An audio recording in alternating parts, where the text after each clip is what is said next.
Hello everyone, and welcome back to the channel. Today, we'll be taking a deep dive into the history of one of the world's most iconic automakers, Ford.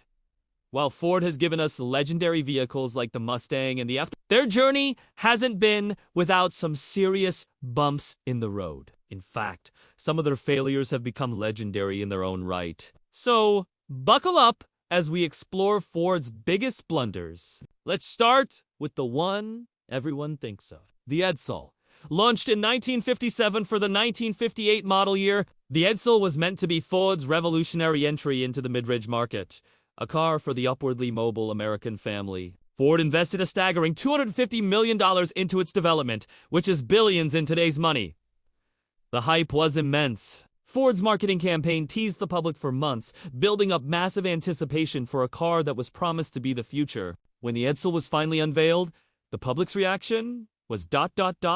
lukewarm at best. The styling was controversial, with its distinctive vertical grille being compared to everything from a toilet seat to an Oldsmobile sucking a lemon. Beyond the looks, the car was plagued with quality control issues. Reports flooded in about oil leaks, sticking hoods, and trunks that wouldn't open. To make matters worse, it was launched right at the beginning of an economic recession. Consumers were suddenly looking for smaller, more fuel-efficient cars, not a flashy, gas-guzzling status symbol. The Edsel was a commercial disaster, losing Ford an estimated $350 million.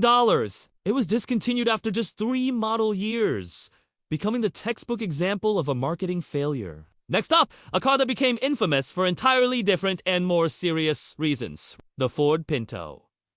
Introduced in 1971, the Pinto was Ford's answer to the rise of small, imported cars from Japan and Germany. It was cheap to buy and cheap to run, and it sold incredibly well with over 3 million units produced. So, what was the problem?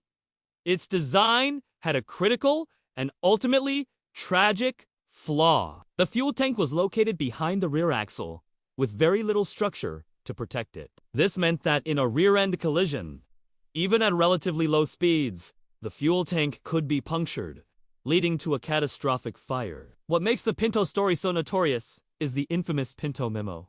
This internal Ford document appeared to show that the company had conducted a cost-benefit analysis. They calculated that the cost of paying out potential lawsuits for burn deaths and injuries would be less than the cost of redesigning the fuel tank assembly across millions of vehicles. The memo suggested it would cost about $11 per car to fix the issue, but Ford chose not to. When this came to light, it caused a massive public relations nightmare. The scandal cemented the Pinto's legacy not as a successful subcompact car, but as a symbol of corporate greed putting profits over people's lives. It led to recalls and countless lawsuits, forever tarnishing Ford's reputation for safety. Now let's jump ahead a few decades to the late 1990s and early 2000s, and another safety crisis. The Ford Explorer and Firestone tire controversy. The Ford Explorer, launched in 1990, was a massive hit. It practically defined the modern SUV and became one of the best-selling vehicles in America. Families loved its space, versatility, and rugged image. However, a disturbing pattern began to emerge. Hundreds of accidents, many of them fatal rollovers, were being linked to the Explorer. The issue was traced back to the standard-issue Firestone tires. It was discovered that the tread on these tires could separate from the core, especially in hot weather and at high speeds, causing the driver to lose control. What followed was a very public and very messy blame game between two American corporate giants. Ford claimed the tires were defective. Firestone claimed that Ford's design for the Explorer was inherently unstable and that their recommendation for lower tire pressure to improve ride comfort made the problem worse. The truth was likely somewhere in the middle. The combination of a high center of gravity SUV and potentially faulty tires created a perfect storm. The crisis led to one of the largest tire recalls in history, costing both companies billions of dollars and destroying a business partnership that had lasted for nearly a century. More importantly, it shook consumer confidence in one of Ford's most profitable vehicles. Let's shift gears from specific models to a broader strategic failure. The downfall of Mercury. For over 70 years, Mercury was Ford's mid-level brand, positioned neatly between the mainstream Ford lineup and the luxury Lincoln brand. It gave us cool cars like the Cougar and the Grand Marquis. The idea was to offer customers a step up from a Ford without the full price tag of a Lincoln.